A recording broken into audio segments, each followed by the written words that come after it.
Hello बच्चों, कैसे आप लोग। स्वागत है आपका आपके फेवरेट चैनल स्टडी विद चिराग पे। अच्छा, तो हमने पिछले वीडियोस में हमने देखा था कि फ्री फॉल क्या होता है। हमने ये भी देखा था फ्री फॉल के इक्वेशंस क्या क्या होते हैं। हमने मास और वेट में डिफ्रेंशिएट किया था। हमने जी का वैल्यू निकाला था और हमने बहुत कुछ किया था। हमने वेट निकाला था, मून पे कैसा होगा वेट आपका, इस तरह से, है ना। तो इस वीडियो में हम क्या करेंगे, इस वीडियो में हम थ्रस्ट और प्रेशर के बारे में डिस्कस करने वाले हैं। थ्रस्ट, प्रेशर और फ्लूइड में जो प्रेशर होता है, जो बॉयंसी वगैरह जो होता है, उसके बारे में हम अभी इस वीडियो में बात करने वाले हैं। तो चलिए शुरू करते हैं इस वीडियो को। ओके, तो हम शुरू करेंगे थ्रस्ट एंड प्रेशर से। ठीक है, तो थ्रस्ट एंड प्रेशर क्या होता है। ठीक है, सबसे पहले बेसिक सवाल है, थ्रस्ट क्या होता है और प्रेशर क्या होता है। थ्रस्ट, जब भी हम थ्रस्ट शब्द सुनते हैं, हम जब भी थ्रस्ट शब्द सुनते हैं, हम सबसे पहले थ्रस्ट देखेंगे। क्या देखेंगे? थ्रस्ट। हम देखेंगे थ्रस्ट क्या होता है। ठीक है, तो थ्रस्ट शब्द सुन के, मतलब ये थ्रस्ट जो वर्ड है, इसको सुन के हमको क्या दिमाग में आता है? हमको यही दिमाग में आता है कि एक रॉकेट है, उसको वो यहाँ पे कंबस्ट कर रहा है इंजन, यहाँ से इसको थ्रस्ट मिल रहा है और वो ऊपर जा रहा है। ऐसा ही कुछ दिमाग में पिक्चर आता है थ्रस्ट को सुन के, है ना। तो वही कुछ ऐसा ही कुछ सेम सिचुएशन, ये जो रॉकेट जिस तरह से प्रोपेल करता है, ये भी यहाँ पे नीचे थ्रस्ट दे रहा है। ठीक है, तो ये जो नीचे ये थ्रस्ट दे रहा है, ये चीज़, इसको हम क्या डिफाइन करते हैं? ये जो थ्रस्ट है, नीचे जो फोर्स है, ठीक है, ये एक्चुअली कुछ थ्रस्ट तो कोई चीज़ होगी ना। ऐसा नहीं कि थ्रस्ट हवा है या फिर ऐसा नहीं, ऐसा कुछ नहीं है। थ्रस्ट कोई चीज़ होगी। वो क्या चीज़ है जो वो नीचे दे रहा है, जिस वजह से ऊपर जा रहा है, वही जो चीज़ है वो, उसको हम क्या बोलते हैं? थ्रस्ट बोलते हैं। और वो थ्रस्ट एक्चुअली एक फोर्स होता है। ठीक है, तो इसका डेफिनेशन पहले लिख लेते हैं, आसान हो जाएगा ज़्यादा समझने में। लिख लेते हैं, चलिए। ठीक है, तो यहाँ पे डेफिनेशन आ चुकी है। यहाँ पे हमने डेफिनेशन लिखा, क्या लिखा है ध्यान से पढ़ते हैं। It is a force. ठीक है, ये क्या है? ये एक्चुअली एक फोर्स है। ठीक है, थ्रस्ट क्या है? ये फोर्स है। Thrust is a force. ठीक है, thrust is a force acting on a body. एक बॉडी पे एक्ट करता है। समझ लीजिए, हम यहाँ पे एग्जांपल के तौर पे, ये हमारा क्या ग्राउंड है और यहाँ पे हमने एक ब्लॉक रखा है जिसमें मास है m। ठीक है, ऐसा एक ब्लॉक रखा है। अब इस पे थ्रस्ट डिफाइन करते हैं। Thrust, it is a force acting on a body perpendicular to the surface. Perpendicular, surface क्या? ये सरफेस है उसका, हम बॉडी को वापस बनाते हैं, ये बॉडी है। ठीक है, ये मास m है। ठीक है, ये सरफेस है, इसके परपेंडिकुलर कोई फोर्स एक्ट करेगा, या फिर ये सरफेस है, इसके परपेंडिकुलर कोई फोर्स एक्ट करेगा। बट फिलहाल, जबकि हम अभी तक उतना हम आगे नहीं बढ़े, तो फिलहाल हम अपने लिए परपेंडिकुलर को ग्राउंड के बेसिस में हम परपेंडिकुलर लेते हैं। ठीक है, ग्राउंड के बेसिस में हम ज़्यादा परपेंडिकुलर लेते हैं। वैसे तो यहाँ पे भी अगर कोई फोर्स एक्ट करता तो इसको भी मैं क्या बोलता? थ्रस्ट ही बोलता। बट फिलहाल नहीं बोलते हैं। क्यों? क्योंकि हम ग्राउंड को ज़्यादा बेसिस पे मान के चलते हैं, तो इसलिए फ़िलहाल इस चीज़ को हम परपेंडिकुलर बोलेंगे। ग्राउंड के रिस्पेक्ट में जो परपेंडिकुलर होगा उसी को हम परपेंडिकुलर बोलेंगे। ठीक है, तो इस ऑब्जेक्ट का ये जो सरफेस है, इसके परपेंडिकुलर और ग्राउंड के परपेंडिकुलर जो फोर्स एक्ट करेगा, उसको हम क्या बोलेंगे? थ्रस्ट बोलेंगे। और ऐसा कौन सा फोर्स है? सिंपल है, आप एक फोर्स हमने पढ़ा था, जस्ट हमने पिछली वीडियो में ही पढ़ा था। वो क्या है? वो है mg। mg क्या होता है? Weight. Weight of the body जो है, वो एक्चुअली एक थ्रस्ट है। उसको हम थ्रस्ट ही बोल सकते हैं, क्योंकि वेट एक फोर्स है और वो परपेंडिकुलर एक्ट करता है एक बॉडी के। तो सिंपली हम उसको क्या बोल सकते हैं? हम उसको सिंपली बोल सकते हैं कि वेट जो है एक बॉडी का थ्रस्ट है, जो हर एक बॉडी हर जगह पे एग्जर्ट करता है, जहाँ जहाँ पे वो ग्रेविटी के अंडर आता है।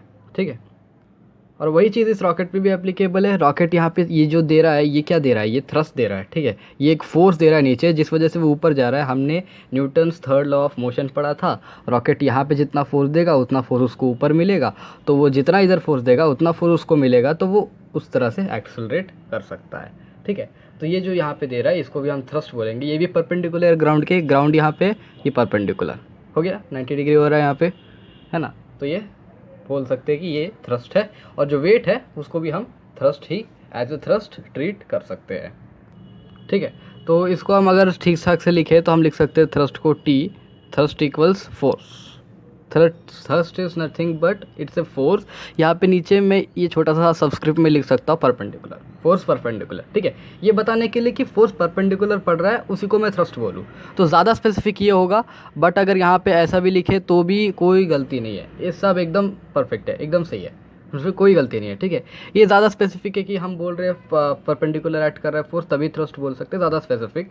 बट ये भी कोई गलती नहीं है, ये भी सही है। ठीक है, और एक बात है, इसका ये जो थ्रस्ट है वो फोर्स के बराबर है, हमने ये बोला। ठीक है, अगर थ्रस्ट फोर्स के बराबर है तो थ्रस्ट को भी एक वेक्टर क्वांटिटी होना चाहिए, है ना। और वो वेक्टर क्वांटिटी है, वो क्या है? वो वेक्टर क्वांटिटी है। फिर से एग्जांपल लेते हैं। ये है मास m, ये है सरफेस, यहाँ पे है mg, और समझ लीजिए यहाँ पे कोई किसी फोर्स से वो ऊपर जा रहा है, ठीक है। तो यहाँ पे जो भी फोर्स उसके ऊपर यहाँ से पड़ेगा, इसको मैं बोल दूंगा पॉजिटिव, ये नेगेटिव हो जाएगा, मतलब mg जो है हमेशा नेगेटिव होगा, ठीक है। ये जो है नेगेटिव, बेसिकली हम थ्रस्ट नीचे में पॉजिटिव, ऊपर में नेगेटिव लेते हैं ना, क्योंकि ऑब्जेक्ट हमेशा ऊपर ही जाएगा ना नीचे थ्रस्ट देके। तो इसको मैं पॉजिटिव, उसको नेगेटिव, तो थ्रस्ट पॉजिटिव नेगेटिव हो सकता है इस डायरेक्शन पे डिपेंड करके कि वो किस तरफ एक्ट कर रहा है, ठीक है। तो सिंपली थ्रस्ट अगर मैंने बोला है वो फोर्स के बराबर है, तो वो भी एक वेक्टर क्वांटिटी, क्या है, वेक्टर क्वांटिटी, ठीक है। अब वेक्टर क्वांटिटी है, ठीक है। तो अभी इसका एक यूनिट भी होगा, इसका क्या यूनिट होगा, इसका यूनिट सेम होगा फोर्स के, जो कि है न्यूटन, दैट्स ऑल, बस वो न्यूटन के बराबर होगा। थ्रस्ट को भी हम न्यूटन में एक्सप्रेस करते हैं, बिकॉज इट्स नथिंग बट ये फोर्स ही तो है, परपेंडिकुलर हो, किसी एंगल पे इंक्लाइंड हो, हॉरिजॉन्टल हो, वर्टिकल हो, कैसा भी हो, है तो फोर्स ना, तो उसका यूनिट थोड़ा ना चेंज होगा। तो ये भी न्यूटन में ही इसको एक्सप्रेस करते हैं। ओके, तो अब आ जाते हैं प्रेशर पे, कि प्रेशर क्या होता है, ठीक है। प्रेशर क्या चीज़ होता है, उसको हम कैसे डिफाइन करते हैं, वो एक्चुअली होता क्या है, ठीक है। इसके ऊपर आ जाते हैं, ठीक है। तो प्रेशर पे आ जाते हैं। प्रेशर पे हमने क्या लिखा, the force acting perpendicular on a unit area of an object, ठीक है। क्या लिखा है, इसको वापस ठीक से अच्छी तरह से समझते हैं, ठीक है। एक छोटा सा डायग्राम बनाते हैं एक इंसान का, ठीक है, एक स्टिक मैन फिगर। ये एक स्टिक मैन है, ठीक है, यहाँ पे ऐसा खड़ा हुआ है, ठीक है। आप समझ लो इसका सर का जो ये एरिया है ना, इस पर्टिकुलर एरिया को मैं कुछ मान लेता हूँ। अगर मैं इसके सर को ये टॉप व्यू से देखूंगा इसके सर को, तो ये कुछ ऐसा दिखेगा। ये कुछ एरिया है ए, ठीक है, ये एक एरिया है, इसको मैंने बोल दिया ये क्या है, ये ए एरिया है, ए यूनिट का जो है वो एरिया है। अब मैंने क्या किया, इसके सर पे क्या किया, मैंने एक बड़ा सा ब्लॉक रख दिया, समझो सूटकेस रख दिया, ठीक है, 5 kg का एक सूटकेस रख दिया, 5 kg का, ठीक है। अब ये बोला, अब ये जो 5 kg का ऑब्जेक्ट है, मैंने जो उसके सर के ऊपर रखा, ये 5 kg का जो ऑब्जेक्ट है, ये नीचे एक फोर्स डालेगा। क्या फोर्स डालेगा, वो फोर्स थ्रस्ट भी कहलाएगा। और वो क्या देता है, हमेशा जो भी है, जब भी हम ये ऑब्वियसली अर्थ के ऊपर खड़ा हुआ है, ठीक है, अर्थ के ऊपर खड़ा है, फ्री स्पेस में नहीं मूव कर रहा, अर्थ के ऊपर खड़ा हुआ है, तो ऑब्वियसली ये जो 5 kg का ऑब्जेक्ट है, ये पहला जो ये फोर्स एक्सर्ट करेगा, जो भी फोर्स एक्सर्ट करेगा, वो पहला फोर्स जो होगा वो होगा mg क्या, वेट। तो ये क्या फोर्स एक्सर्ट करेगा, 5g का फोर्स इस आदमी के ऊपर एक्सर्ट करेगा, ठीक है। अब ये जो आदमी है अर्थ के परपेंडिकुलर खड़ा हुआ है, और ये जो सरफेस एरिया एकदम ऐसे फ्लैट है। तो अगर मैं इसको डिटेल यहाँ पे दिखाऊँ जूम करके, तो ऐसा कुछ और ऐसा कुछ, ठीक है, 90 डिग्री बन रहा है यहाँ पे। ये है mg और ये है आदमी का सर, ठीक है, ये जो है ये आदमी का सर है। तो यहाँ पे ये जो फोर्स है ये परपेंडिकुलर एक्ट कर रहा है आदमी के ऊपर, है ना। तो यहाँ पे वही चीज़ हुआ, द फोर्स एक्टिंग परपेंडिकुलर, बस यहाँ तक देखते हैं। फोर्स एक्टिंग परपेंडिकुलर यहाँ तक हमने जस्टिफाई कर दिया। अब next, on a unit area of an object क्या है, इस आदमी का सर, जो भी आदमी है उसका सर, ठीक है, उसका सर एक ऑब्जेक्ट है, उसका एक यूनिट एरिया जो हमने देखा यहाँ पे डिफाइन कर दिया एरिया। तो ये फोर्स जो इस आदमी के यूनिट एरिया पे एक्ट कर रहा है, उसको हम बोलते हैं प्रेशर। एक फोर्स जो एक्ट कर रहा है perpendicular on a unit area of an object, उसको हम क्या बोलते हैं, प्रेशर बोलते हैं। तो एक्चुअली इसको अगर हम मैथमेटिकली या इक्वेशन के रूप में लिखे, तो हम लिख सकते हैं pressure equals force upon area which equals thrust upon area, because ये जो फोर्स है ये एक्चुअली परपेंडिकुलर वाला फोर्स है। यहाँ पे परपेंडिकुलर अगर मैं बना दूँ तो ज़्यादा बेटर होगा, परपेंडिकुलर वाला फोर्स, ठीक है। परपेंडिकुलर फोर्स को हम थ्रस्ट ही बोलते हैं। तो pressure equals force by area, that is thrust by area, ठीक है, दोनों एक ही चीज़ है। अब प्रेशर का यूनिट भी निकाल लेते हैं, ठीक है, प्रेशर का यूनिट निकाल लेते हैं कि प्रेशर का यूनिट क्या होता है, ठीक है। प्रेशर क्या होता है, प्रेशर का यूनिट क्या होगा, सिंपल है, हम फोर्स का यूनिट बाय एरिया का यूनिट कर लेते हैं। फोर्स का यूनिट है न्यूटन और एरिया का यूनिट क्या है, मीटर स्क्वायर। तो सिंपल निकल के आ गया क्या, न्यूटन पर मीटर स्क्वायर हो गया। ये है हमारे प्रेशर का यूनिट। तो इसको बेसिकली या जो न्यूटन मीटर स्क्वायर निकला है, इसको हम एक नया नाम दे दिया हमने, है ना। जैसे हमने kg पर मीटर स्क्वायर, जिस तरह से हमने फोर्स को लिखा था ना, हमने फोर्स को क्या लिखते हैं हम, फोर्स को हमने क्या लिखा था, kg मीटर पर सेकंड स्क्वायर, ऐसा ही कुछ था फोर्स को, और इसको हमने नया नाम क्या दे दिया, न्यूटन, है ना। वैसा ही जो चीज़ है हमने प्रेशर के साथ भी किया, उसको भी हमने लिखा न्यूटन पर मीटर स्क्वायर, और उसको एक नया नाम दे दिया, वो क्या है, पास्कल, ठीक है, पास्कल। पास्कल ये एक साइंटिस्ट है जिन्होंने प्रेशर को निकाला था। ऑब्वियसली ऐसा ही तो होता है हमारे साथ, है ना। हमेशा जो फोर्स को किसने ढूंढा था, न्यूटन ने ढूंढा था, तो न्यूटन से हमने एक्सप्रेस कर दिया। वैसे ही प्रेशर के साथ भी ऐसा है, सेम टू सेम कहानी है। तो हमने उन्हें पास्कल से इसको डिनोट करना शुरू कर दिया। तो pascal is nothing but Newton पर मीटर स्क्वायर। दोनों एक ही चीज़ है। जैसे फोर्स और मतलब न्यूटन और केजी मीटर पर सेकंड स्क्वायर जो सेम चीज़ होते हैं, वैसे ही पास्कल और न्यूटन पर मीटर स्क्वायर दोनों एक ही चीज़ है। इसमें कंफ्यूज नहीं होना। इसको पास्कल बोलते हैं, न्यूटन पर मीटर स्क्वायर भी बोलते हैं, और अगर कि हम किसी और यूनिट में जाते हैं तो पीएसआई में भी उसको एक्सप्रेस किया जाता है। हम अलग अलग चीज़ से उसको एक्सप्रेस कर सकते हैं। ओके, तो यहाँ पे एक और चीज़ भी है हमारे लिए। हमें एग्ज़ाम्स में ना कभी कभी ऐसा पूछा जाता है कि हमें एक फॉर एग्ज़ाम्पल हमें एक चाकू दे दिया, ठीक है। हमें क्या दे दिया, एक चाकू दे दिया, है ना। ये एक चाकू है, हमें एक चाकू दे दिया, और एग्ज़ाम में हमें कभी कभी पूछता है, हमें हमारे कुछ क्वेश्चंस में हमें ऐसा पूछता है कि जो चाकू है इसका जो ये जो हमने जो ये यहाँ पे जो शार्पनेस है, वो शार्पनेस क्यों रखते हैं हम चाकू को ब्लंट भी रख सकते हैं, कोई प्रॉब्लम नहीं है ना, लेकिन शार्प क्यों रखते हैं उसको, है ना। हम चाकू को शार्प क्यों रखते हैं, ठीक है, काटने के लिए रखते हैं, लेकिन शार्प रहने से ही क्यों कटता है ना। ऐसा जो क्वेश्चन है ऐसा पूछते हैं। तो इसके लिए जो सिंपल आंसर है वो बहुत सिंपल है। क्यों? क्योंकि उसका प्रेशर हम कम से कम कर सके। इससे क्या फ़ायदा होगा, ये भी एक अच्छा क्वेश्चन है। कैसे फ़ायदा होगा समझ लीजिए। यहाँ पे जो एरिया है, इस एरिया को हमें कम करना है ताकि प्रेशर बढ़ जाए। वापस यहाँ पे लिख लेते हैं प्रेशर का formula, pressure equals force upon area, यही है, ठीक है। अब ध्यान से देखिए, अगर मैं एरिया बढ़ा देता हूँ तो मेरा ये जो प्रेशर है वो घट जाएगा क्योंकि डिनोमिनेटर बढ़ रहा है ना। अगर प्रेशर घट गया तो फोर्स भी घटेगा, है ना, क्योंकि प्रेशर और फोर्स डायरेक्टली प्रोपोर्शनल है, और प्रेशर और एरिया जो है इन्वर्सली प्रोपोर्शनल है। यहाँ से हमको देख के पता चल रहा है ना। इसको हम ऐसे भी लिख सकते हैं, P is directly proportional to F and P is proportional to 1/एरिया, या इन्वर्सली प्रोपोर्शनल टू एरिया, ठीक है। तो प्रेशर बढ़ेगा तो फोर्स बढ़ेगा, है ना। प्रेशर बढ़ेगा तो एरिया घटेगा, ऐसा ही कुछ चीज़ होना चाहिए। अब मैं यहाँ पे एरिया घटा देता हूँ तो प्रेशर क्या बहुत बढ़ जाएगा। अगर प्रेशर बढ़ गया तो ऑब्वियसली फोर्स बढ़ जाएगा, और जो एरिया पे मैं अपना मतलब फोर्स डाल रहा हूँ, ठीक है, वो एरिया कम हो जाएगा। मेरा एरिया कम हो जाएगा तो ऑटोमेटिकली मेरा फोर्स बढ़ जाएगा, और आसानी से जो भी है सब्ज़ी वगैरह जो भी हम काट रहे हैं वो आराम से कट जाएगा। अब बस मतलब बेसिकली हम यहाँ पे एक्चुअली प्रेशर बढ़ा देते हैं, एरिया कम करके प्रेशर बढ़ा देते हैं, ताकि हमारा जो फोर्स है जो एरिया पे यूनिट एरिया पे पड़ रहा है वो बढ़ जाए, और हमारा जो भी हम काट रहे हैं वो आसानी से कट जाए। जबकि ये ब्लंट वाले चीज़ों से पॉसिबल नहीं है, ज़्यादा बेटर पॉसिबल नहीं है, बिकॉज वहाँ पर एरिया जो है वो बढ़ा हुआ होता है। तो हमको बहुत ज़्यादा मतलब जो है फोर्स लगाना पड़ेगा ताकि उतना ही प्रेशर उस ऑब्जेक्ट पे पड़े, हम ब्लंट वाले चाकू को लेके, ठीक है। तो इसलिए ये जो चीज़ है उसका करेक्ट एक्सप्लेनेशन हो जाएगा।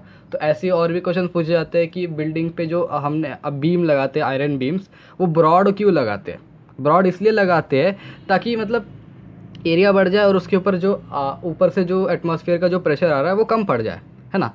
ताकि अगर प्रेशर ज़्यादा पड़ने लगा, मतलब फोर्स ज़्यादा पड़ने लगा तो वो आराम से टूट जाएगा ना। तो हम में से कोई नहीं चाहता कि हमारा बिल्डिंग आराम से टूट जाए, है ना। तो इसलिए हम उसको ब्रॉड करते हैं ताकि उसका एरिया बढ़ जाए, और उसके बाद प्रेशर और फोर्स दोनों घट जाए। जो भी उसके ऊपर समझ लीजिए तूफान आ गया तो वो उसको सह सके, इसलिए हम उसका एरिया बढ़ा देते हैं। तो ऐसे कुछ क्वेश्चन आ सके तो उसके ऊपर हम ऐसे ही रीज़नेबल जो है उसका बता सकते हैं आंसर्स। तो ये एक तरीके का वेरिएशंस हो गए, इसके ऊपर बहुत से वेरिएशंस वाले क्वेश्चंस आते रहते हैं। ओके, तो अभी बात कर लेते हैं प्रेशर इन फ्लूइड्स की। तो बेसिकली हम अभी प्रेशर फ़िलहाल अभी नहीं जाएंगे, हम फ़िलहाल फ्लूइड्स के ऊपर डिस्कस करेंगे, उसके बाद आगे हम प्रेशर ढूंढेंगे, प्रेशर क्या होता है, ठीक है। तो सबसे पहले हम बात करेंगे फ्लूइड। ओके, तो फ्लूइड्स के बारे में हम अच्छे तरह से बात कर लेते हैं। फ्लूइड्स क्या होता है, वो कैसे काम करते हैं, ठीक है। तो बेसिकली हम फ्लूइड होता क्या है, ठीक है। फ्लूइड होता क्या है, फ्लूइड क्या होता है। हाँ, फ्लूइड क्या होता है, एक लिक्विड होता है। किसी भी लिक्विड को हम फ्लूइड बोल सकते हैं, है ना। किसी भी लिक्विड को हम फ्लूइड बोल सकते हैं, बट ऐसा नहीं है हर एक लिक्विड को फ्लूइड बोल सकते हैं, और गैस को भी फ्लूइड ही बोला जाता है। मतलब gas, fluid is comprised of both gas and liquid. Solid excluded है, सिर्फ सॉलिड एक्सक्लूडेड है, बाकी दोनों इंक्लूडेड है, ठीक है। गैस और लिक्विड दोनों को मिला के हम फ्लूइड बोलते हैं, ठीक है। और फ्लूइड की अच्छी खासी डेफिनेशन हो गई, anything which has a tendency to flow. Anything which has a tendency to flow is known as fluid, ठीक है। एनीथिंग ठीक है। ये कोई भी चीज़, मतलब कोई भी चीज़ हो, हवा हो, हवा भी फ्लो करने की टेंडेंसी रखती है तो उसको हम फ्लूइड बोल सकते हैं। मतलब शहद है, शहद भी फ्लो करने की टेंडेंसी रखती है, उसको भी हम फ्लूइड बोल सकते हैं, है ना। ऐसे जो भी चीज़ जो फ्लो कर सकती है ना, जो भी चीज़ जो फ्लो कर सकती है उसको हम फ्लूइड बोलते हैं, ठीक है। तो अभी फ्लूइड में जो है प्रेशर की बात करते हैं, ठीक है, कि फ्लूइड में प्रेशर कैसा होता है, ठीक है। अब प्रेशर की बात आई है तो प्रेशर का वो बेसिक सा डेफिनेशन हमें वापस देखना पड़ेगा, है ना, कि pressure equals force by area, ठीक है। प्रेशर को हमने अभी तक हमने इस प्रेशर को सॉलिड के ऊपर डिफाइन किया है। किसके ऊपर डिफाइन किया है? एक सॉलिड्स के ऊपर। हमने आदमी के सर के ऊपर 5 kg का वेट रख के देखा था कि उसके ऊपर कैसा एक्ट करेगा हमारा जो प्रेशर है ना। अभी फ़िलहाल उसको रहने देते हैं। अभी हम सॉलिड कैसे, क्यों प्रेशर देता था, क्योंकि उसके पास वेट होता था, उसके पास weight in the form of a force होता था, इसलिए हम उसको क्या उसके लिए हम प्रेशर डिफाइन कर सकते थे। हमारा जो फ्लूइड्स है, फ्लूइड के पास भी मास होगा। समझ लीजिए मेरे पास इतना एक कंटेनर भर के ऑक्सीजन है, ठीक है, तो उसमें भी तो कोई मास होगा ना। हालांकि वो गैस है, मैं जानता हूँ वो गैस है, बट स्टिल उसके पास मास तो होगा ही। हर चीज़ के पास मास होता है ना। लिक्विड पानी है, पानी के पास तो मास होता है, हर कोई जानता है ना। गैसेस के पास भी मास ही होता है, ठीक है। तो जो मास है, जिसके पास भी मास होता है वो ग्रेविटी से अट्रैक्ट होता है। जिसके पास भी मास होता है वो अर्थ पे अट्रैक्ट होता है, और उसी अट्रैक्ट को हम क्या बोलते हैं, उसी अट्रैक्शन को हम क्या बोलते हैं, हम बोलते हैं वेट, ठीक है। और वही वेट जो है एज ए फोर्स हम उसको ट्रीट कर सकते हैं। तो ऑब्वियसली इसके पास भी एक फोर्स है तो एरिया पे ऑब्वियसली एक्ट करेगा। हर एक थर्ड डायमेंशन चीज़ के पास एरिया होता है ना। एटम भी हो गया तो एटम के पास भी एक एरिया होता है, सरफेस एरिया होता है, ठीक है। तो एरिया जो होता है, एरिया तो हर चीज़ के पास होता है। तो वो फोर्स है उसके पास और उसके पास एरिया, तो ऑब्वियसली उसके पास प्रेशर होना ज़रूरी है। तो फ्लूइड्स भी एक प्रेशर डालते हैं। फॉर एग्जांपल इसको अगर हमें थोड़ा डिटेल में समझना है, आप ये भी पूछ सकते हैं कि मैं ऐसा क्यों बोल रहा हूँ कि उसमें प्रेशर होता है, वो प्रेशर देता है, तो कॉमन सेंस से समझ सकते हैं, है ना। बट ये फ़िलहाल अभी हम इतना छोटा कॉमन सेंस लगा रहे हैं, ठीक है। मैं आपको बता देता हूँ कि एग्जैक्टली मतलब हम लिक्विड के बारे में ऐसा सोच सकते हैं, ठीक है, लेकिन हम बॉटल के बारे में ऐसा नहीं सोच सकते। मतलब कैसे बताओ, हम एक गैस को अगर मैं किसी बॉटल में भर दूँ, फॉर एग्जांपल मेरे पास ये बॉटल है यहाँ पे, ठीक है, ये बॉटल है, फॉर एग्जांपल ये बॉटल है। अब मैं इसमें पानी भर दूंगा, बहुत सारा पानी भर दूंगा, यहाँ तक इतने लेवल तक पानी भर दूंगा, ठीक है। अब ये बॉटल हैवी लगने लगेगा, है ना। तो ऑब्वियसली ये प्रेशर एग्जर्ट करेगा यहाँ पे, ठीक है, ऑब्वियसली एक प्रेशर एग्जर्ट करेगा यहाँ पे। बट अगर मैं ये यहाँ तक तो हम कॉमन सेंस से सोच सकते हैं कि मैं क्यों बता रहा हूँ कि लिक्विड्स पे प्रेशर होता है, ठीक है। लेकिन गैस पे हम कैसे समझेंगे, यहाँ पे एक बॉटल है, वही सेम बॉटल ले लेते हैं, ठीक है, बॉटल है। अब इसमें मैंने कुछ नहीं भरा, हवा है, इसमें हवा है, हर कोई जानता है खाली चीज़ में हवा होती है, इसमें वैक्यूम नहीं है, इसमें कोई वैक्यूम नहीं है, इसमें हवा है। अब ये कोई फोर्स एक्सर्ट कर रहा है यहाँ पे, मतलब कैसे बताएंगे, बहुत कम जो है वो उसका मास होता है, जो भी इसके अंदर जो गैस है। तो अब इसलिए हम उसको रियल लाइफ में समझ ही नहीं सकते कि ये गैस भी एक तरीके का प्रेशर एक्सर्ट कर रहा है। बट अगर मैं इसी गैस को दो पिस्टन लगाऊँ, यहाँ पे 2 पिस्टन लगाऊँ, है ना, 2 पिस्टन्स लगा और यहाँ पे ऐसे कंप्रेस कर दूँ, तो ये कंप्रेस होकर इतना कंप्रेस हो जाएगा कि यहाँ पे जो है ना लिक्विड का फॉर्मेशन हो जाएगा, ठीक है। और उसके बाद एक टाइम आएगा जहाँ पे जब ये ना मतलब टाइट हो जाएगा, मतलब ऐसे हम समझ लीजिए ये दो कंप्रेशन है, ऐसे इसके पास आ रहा है और उसके बाद रुक जाएगा ये, मतलब उसके बाद और ताकत लगनी पड़ेगी यहाँ पे। तो इससे पता चलता है कि गैस भी जो है एक प्रेशर हमें देता है, ठीक है। तो इसका मतलब ये नहीं कि गैस हमें प्रेशर नहीं देता है ना, गैस भी प्रेशर देता है, लिक्विड भी प्रेशर देता है। तो इन टोटल फ्लूइड्स में प्रेशर होता है, ठीक है। और इनमें एक बहुत बढ़िया चीज़ ये है कि हमारे जो लिक्विड होते हैं ना, लिक्विड या गैस हो गए या जो फ्लूइड्स हो गए, इन टोटल में कंपाइलेशन में बोलूँगा, ठीक है, कि फ्लूइड्स जो हो गए वो फ्लूइड्स जो है वो हर एक डायरेक्शन में प्रेशर देते हैं, मतलब हर एक डायरेक्शन में प्रेशर देते हैं। इस बॉटल में है इतना लिक्विड, वो इधर भी प्रेशर दे रहा है, इधर भी प्रेशर दे रहा है, इधर भी प्रेशर दे रहा है, इधर भी हर जगह प्रेशर दे रहा है, वो हर जगह प्रेशर दे रहा है जो लिक्विड यहाँ पे भरा हुआ है। और गैसेस भी वैसे ही है, गैसेस भी हर जगह, चारों नहीं, बहुत सारे डायरेक्शन होते हैं ना, ये डायरेक्शन हो गया, ये डायरेक्शन, हर एक डायरेक्शन में वो है प्रेशर देते हैं। बट सॉलिड के साथ ऐसा केस नहीं है, सॉलिड यहीं पे प्रेशर देगा, बट जो हमारे लिक्विड और गैसेस है वो हर एक डायरेक्शन में प्रेशर देते हैं। गैसेस तो मानो हर जगह में देते हैं, लिक्विड हर जगह में एक्सेप्ट दिस अप वाला, यहाँ पे थोड़ी ना प्रेशर दे रहा है ना। अगर फील्ड होता हम बोल सकते हैं प्रेशर दे रहा है, बट ये सॉलिड एक ही डायरेक्शन में दे सकता है, गैस जो फ्लूइड्स होते हैं वो हर एक डायरेक्शन में प्रेशर दे सकते हैं, ठीक है।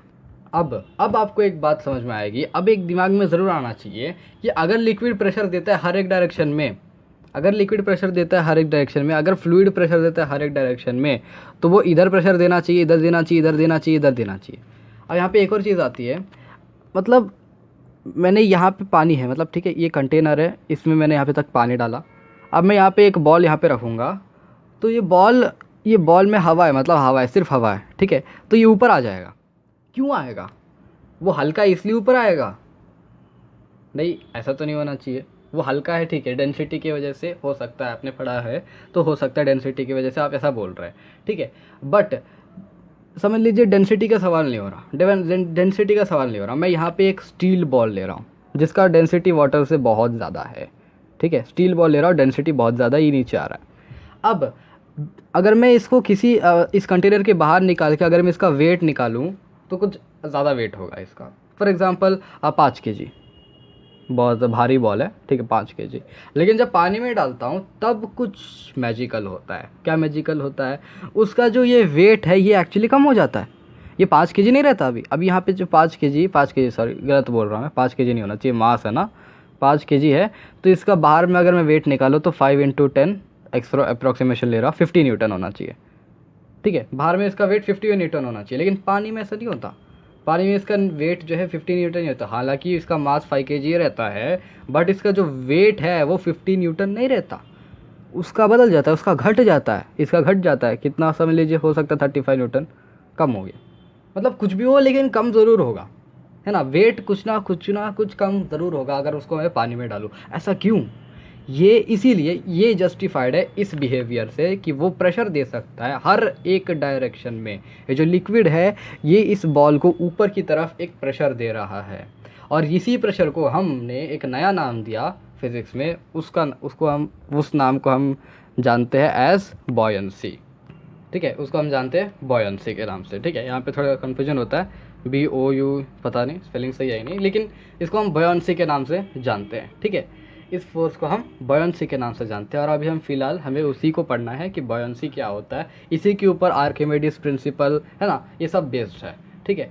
तो बेसिकली यहाँ पे अगर हम देखें तो बॉयंसी यहाँ पे भी काम कर रही है। यहाँ पे जो ऊपर जो प्रेशर मिल रहा है वो बॉयंसी, और बॉयंसी के कारण जो है इसका जो ये 35 न्यूटन जो कम हुआ है, मतलब जो इसका कम हुआ है 15 न्यूटन 35 न्यूटन हो गया है, ये बॉयंसी के वजह से जस्टिफाइड है, ठीक है। तो बॉयंसी को एक्चुअली हम बोल सकते हैं कि लिक्विड जो है वो एक अपवर्ड प्रेशर ऊपर देता है, उसी अपवर्ड प्रेशर को, उसी अपवर्ड जो फोर्स है, वो प्रेशर तो फोर्स ही बोल सकते हो उसको ऑब्वियसली, ठीक है। एरिया तो ठीक है, किसी एक एरिया पे जो वो देता है प्रेशर, है ना, वो प्रेशर उसको हम क्या बोलते हैं, बॉयंट फोर्स के नाम से उसको जानते हैं। जो वो अपवर्ड में जो फोर्स एग्जर्ट करता है, किसी भी बॉडी के ऊपर फोर्स एग्जर्ट करता है, ये एक फ्लूइड की प्रॉपर्टी होती है कि वो किसी भी चीज़ के ऊपर एक फोर्स ज़रूर डालेगा, ठीक है। अगर वो किसी चीज़ के अंदर है या बाहर है, कहीं पे भी हो, वो किसी ना किसी चीज़ के ऊपर फोर्स ज़रूर डालेगा, और उसी फोर्स में एक अपवर्ड फोर्स भी डालता है, वो उसको हम कहते हैं बॉयंसी, और उसको हमने नाम दिया बॉयंट फोर्स, ठीक है। ये एक्चुअली एक अपवर्ड फोर्स है, ठीक है, अपवर्ड फोर्स, ठीक है, exerted by a fluid on a object, on any object, ठीक है, ऑन एनी ऑब्जेक्ट। एक फ्लूइड पे भी डाल सकता है, ऐसा नहीं ज़रूरी कि सॉलिड पे डाले। हमने यहाँ पे बॉल लिया तो ज़रूरी नहीं है ना। यहाँ पे हम बैलून लेंगे तब भी होगा, बैलून में हवा है ऑब्वियसली, ठीक है। हम इसमें हवा डालेंगे, अगर इसमें मैं क्या कर सकता हूँ, एक छोटा सा एक्सपेरिमेंट है, ठीक है, छोटा सा एक्सपेरिमेंट है। आप एक बड़ा सा बीकर लीजिए, ठीक है, एक बीकर लीजिए, और यहाँ पे एक ग्लास लीजिए अपने पास, हाथ खाली ग्लास, ठीक है, और इस खाली ग्लास को उल्टा करके, है ना, उल्टा करके इसके अंदर ऐसे सबमर्ज कर दीजिए, मतलब अंदर इमर्स कर दीजिए, ठीक है। और उसके बाद इसको मतलब हाथ से इसको प्रेस दबा के रखना पड़ेगा, वरना ये ऊपर हो जाएगा, ठीक है। और उसके बाद इसको हल्का से ऐसे टिल्ट कर दीजिए, तो यहाँ से जो पानी के जो बबल्स है, मतलब जो हवा के जो बबल्स है, वो बाहर ऊपर की तरफ उठने लगेंगे। तो यहाँ से हमको पता चलता है कि जो फ्लूइड है वो फ्लूइड पे भी बॉयंसी दे सकता है, एक अपवर्ड फोर्स दे सकता है। ऐसा ज़रूरी नहीं है कि वो हमेशा सिर्फ एक सॉलिड के ऊपर ही दे बॉयंट फोर्स, वो किसी भी चीज़ के ऊपर दे सकता है। ये बबल है, ये क्या हवा ही है ना, ये हवा ऊपर जाता है किस लिए? बॉयंट फोर्स की वजह से, बॉयंट फोर्स की वजह से ऊपर जाता है। तो एक फ्लूइड के ऊपर भी अपवर्ड फोर्स या बॉयंट फोर्स दे सकता है। अब जबकि ये अपवर्ड फोर्स है तो ऑब्वियसली ये परपेंडिकुलर होगा, किसी भी चीज़ की अपवर्ड फोर्स हमेशा परपेंडिकुलर होता है, डाउनवर्ड भी परपेंडिकुलर होता है, ठीक है। तो इसको हम अप थ्रस्ट भी बोल सकते हैं, अप थ्रस्ट, ठीक है। बॉयंट फोर्स को ये बोल सकते हैं, ये भी बोल सकते हैं, दोनों बोल सकते हैं, कोई बात नहीं, चलेगा। हाँ, तो अब एक बात आती है, दिमाग में ज़रूर आना चाहिए कि ये जो ऑब्जेक्ट है जो हमने डाला था, ये 35 न्यूटन हो गया 50 से, तो क्या ये बॉयंसी जो है ये ऑब्वियसली मास के ऊपर डिपेंडेंट होनी चाहिए, है ना, कि जितना मास डालूंगा उतना का मतलब कम हो सकता है ना। ज़्यादा मास डालूंगा तो इसमें कम बॉयंसी लगेगा, कम मास डालूंगा तो ज़्यादा बॉयंसी लगेगा, नहीं, ऐसा नहीं होता। वो डिपेंड करता है वॉल्यूम पे। बॉयंसी किस पे डिपेंड करता है? Factors on which buoyancy is dependent देखते हैं। तो बॉयंसी सिर्फ दो ही चीज़ों पे डिपेंड करती है, वो क्या है? वो पहला है density, density of fluid. Density of fluid, कौन सा फ्लूइड पे हम उस चीज़ को संबर्ज कर रहे हैं या डाल रहे हैं, इमर्स कर रहे हैं, ठीक है, डेंसिटी। और दूसरी है volume, volume of the object. Object का वॉल्यूम पे ही डिपेंड करेगा। अगर मैं ये बॉल डालूँ नीचे तो इस पर कम बॉयंट फोर्स लगेगा, बट अगर ये डालूंगा तो इस पर ज़्यादा बॉयंट फोर्स रहेगा, हालांकि इसका वेट भी 5 kg है और इसका वेट भी 5 kg है। अगर मैं ध्यान से, अगर मैं ठीक तरीके से बोलूँ तो यहाँ पे अगर फ़िलहाल 50 न्यूटन का ऊपर में इसका मेजर है और इसका भी 50 न्यूटन का ही मेजर है ना, नॉर्मल पे, नॉर्मल जगह पे बाहर में। तो पानी के अंदर इसका जो है 35 मैंने बोला था, हो सकता है एग्जांपल मान रहे, तो इसका 25 हो जाएगा, क्योंकि इसका जो एरिया ज़्यादा है, मतलब ये वॉल्यूम ज़्यादा है, ये वॉल्यूम कम है। हालांकि दोनों 5 kg के हैं, बट बॉयंट फोर्स दोनों पे अलग अलग लगेगा। क्यों? क्योंकि वो वॉल्यूम पे डिपेंड होता है बॉयंट फोर्स। यहाँ पे हम एक और चीज़ भी आती है बॉयंसी में, हम ये भी देखते हैं कि फ्लोटिंग और सिंकिंग कैसा होता है ऑब्जेक्ट का, ठीक है। तो ऑब्वियसली हम एक हम बीकर ले लेंगे, बीकर में पानी डालेंगे तभी ना हम देख सकते हैं फ्लोटिंग सिंकिंग कैसा होता है, ठीक है। हम यहाँ पे एक ऑब्जेक्ट रखते हैं, ठीक है, एक ऑब्जेक्ट है ये बॉल, ये समझ लीजिए। तो फ्लोट करने का क्या मतलब, फ्लोट क्यों करेगा? फ्लोट करने के लिए उसको क्या चाहिए होगा, ठीक है, व्हाट इज द रिक्वायरमेंट ताकि वो फ्लोट कर सके? सिंपल है, यहाँ पे जो बॉयंट फोर्स ऊपर दे रहा है ये पानी, वो इसका जो वेट है उसको कैंसिल आउट कर जाए, तब ऑब्जेक्ट जो है यहाँ पे ऐसे फ्लोट करेगा, ठीक है। और एक कंडीशन है सबमर्ज, सबमर्ज या इमर्स भी बोल सकते हैं, इमर्स, ठीक है। ये तब होगा जब ये बॉयंट फोर्स इसको कैंसिल आउट नहीं कर पाएगा और ये नीचे डूब जाएगा। बस, डूबना मतलब इमर्स या सबमर्ज, और फ्लोट करना मतलब तैरना ऊपर, ठीक है, सिंपल इतना ही, और कुछ नहीं है यहाँ पे सोचने लायक, ठीक है। और एक और कंडीशन भी हो सकता है जब ऑब्जेक्ट यहाँ पे हो, मतलब आधा सबमर्ज हो आधा फ्लोट कर रहा हूँ, ठीक है, ऐसा भी एक कंडीशन होता है, ठीक है। ऐसा कंडीशन तब होता है जब ये जो बॉयंट फोर्स है और इसका जो वेट है मतलब ऑलमोस्ट इक्वल हो जाता है। जब इक्वल हो जाएंगे दोनों, बॉयंट फोर्स उसका वेट, तो तब जो है ये फ्लोट और सिंक करने के बीच में होगा, मतलब ऐसा होगा। इसको हम एक सिंपल एक और एक्सपेरिमेंट है जहाँ से हम इसको अच्छी तरह से देख सकते हैं। हम क्या करेंगे, हम ऐसा ही बीकर लेंगे, पानी लेंगे और एक ऑरेंज ले लेंगे, संतरा जानते हैं ना, संतरा, ठीक है, संतरा ले लेंगे। अब संतरे के 3 कंडीशन लेंगे। एक संतरा जो उसका छिलका मैंने निकाला नहीं, उसका जो स्किन है आउटर स्किन उसको मैंने निकाला नहीं, उसको मैंने खोला नहीं है, ठीक है, वो ऐसा ही है।